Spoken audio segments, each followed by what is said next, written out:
आणि आता बातमी आहे नाशकातल्या राजकीय घडामोडींची। महायुतीचे उमेदवार हेमंत गोडसे यांनी राष्ट्रवादी काँग्रेसचे नेते छगन भुजबळ यांची भेट घेतली।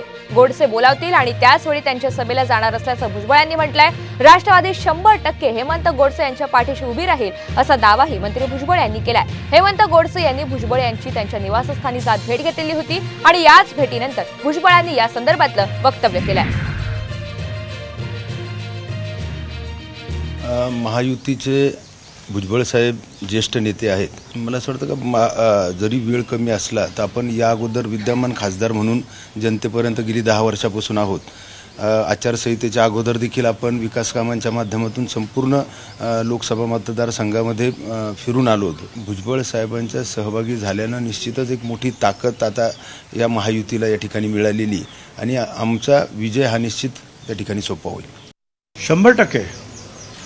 100% राष्ट्रवादी जे आहे ही त्यांच्या पाठीमागे मजबूतीने उभे राहील काय आणि मोदी साहेबांचे हात बळकट करण्याकरता आम्ही त्या जिल्ह्यातले दोन्ही तिन्ही जे आहेत खासदार निश्चितपणे पाठवणार।